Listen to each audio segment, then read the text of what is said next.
सुप्रभात दोस्तों, welcome to एस्टिल क्लासेस, सुब्रा सरस्वती क्लासेस।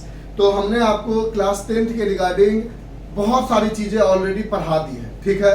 इस वीडियो में हम आपको एक और क्वेश्चन लेकर आए हैं। Metal compound A react with dilute hydrochloric acid.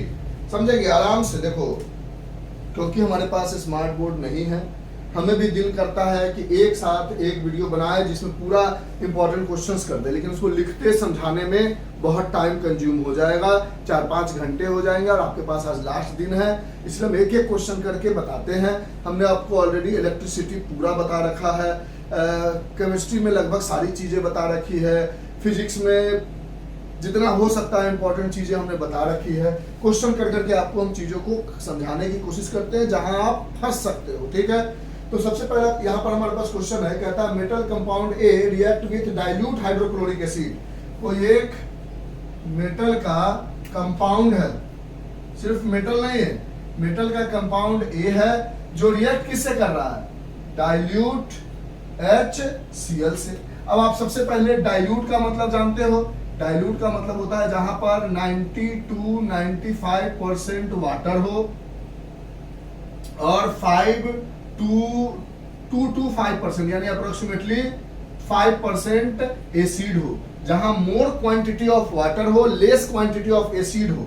और दूसरा होता है कंसंट्रेटेड एसिड, जहां पर 90% to 95% एसिड होता है और 5% वाटर होता है। तो एक बात हमेशा याद रखना, जब भी कोई केमिकल रिएक्शन लिखो एग्जाम में तो उसमें ये डाइल्यूट शब्द जरूर लिख दो। अगर नहीं लिखते हो तो शायद मार्क्स कट सकते हैं, क्योंकि आप 10th लेवल पे हो और 10th लेवल पे आप चीजें लेबोरेटरी में करते हो और लेबोरेटरी में आप हो बदमाश, तो आपको अगर कंसंट्रेटेड दे दिया जाए तो हाथ जला लोगे, मुंह जला लोगे। तो इसीलिए हमेशा डाइल्यूट से हम लोग केमिस्ट्री को पढ़ते हैं। तो कोशिश करना कि जहां पर एसिड वगैरह है लिखा हो, क्वेश्चन में न लिखा हो, उसके नीचे डाइल्यूट डाल देने के लिए। तो कहता है metal compound A react with dilute hydrochloric acid to produce efflorescence. पता नहीं क्या है, मान लेते हैं। The gas evolve extinguishes burning candle. जो भी प्रोड्यूस हो रहा है उसमें जो गैस इवॉल्व हो रहा है वो बर्निंग कैंडल को बंद कर दे रहा है, यानी बुता दे रहा है। यानी पहला चीज, 3 चीज याद रखना है। हाइड्रोजन गैस जो क्या करेगा, बर्निंग कैंडल को पॉपअप साउंड देगा।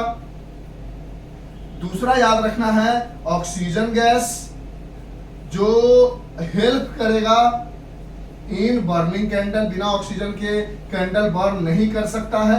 और तीसरा सबसे इंपॉर्टेंट चीज है CO2 जो क्या करेगा, एक्सटिंग्विशेस। एक्सटिंग्विशेस मतलब बुता देना, extinguishes burning candle as well as turns lime water to milky. यानी कार्बन डाइऑक्साइड लाइम वाटर को मिल्की में भी चेंज करता है और बर्निंग कैंडल को भी एक्सटिंग्विश करता है। लाइम वाटर मतलब CaOH का होल ट्वाइस, इसको CO2 लगाते हो तो CaCO3 बना लेता है, जो पहले चैप्टर में आपने बहुत बढ़िया तरीके से पढ़ाया था और आपने पढ़ा भी था।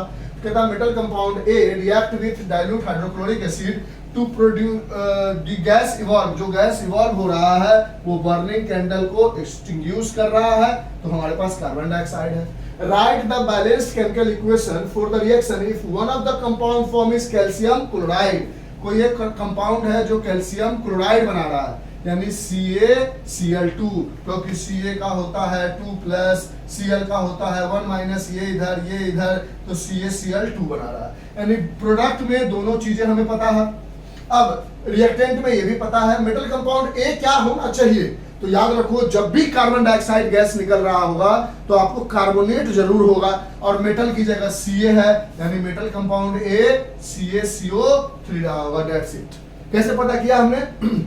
देखा कि मेटल Ca है, इसमें कोई दिक्कत नहीं। कार्बन डाइऑक्साइड गैस तभी निकलेगा जब कार्बोनेट और रहेगा, यानी कार्बोनेट रहेगा, यानी Ca और CO3 मिलाकर कोई कंपाउंड बना होगा जिसमें Ca का 2+ और CO3 का 2-, दोनों कट गया, ये इधर, तो CaCO3 बना लिया और मेटल कंपाउंड CaCO3 है जो डाइल्यूट HCl से रिएक्ट करके CaCl2 प्लस CO2 बना लेता है और इस तरह से ये क्वेश्चन कंप्लीट हो गया। ठीक है, तो इस तरह से बारीकी से धीरे धीरे से मेरी जिंदगी में आना और धीरे धीरे से चले जाना, नहीं जाना मत रहना, ठीक है।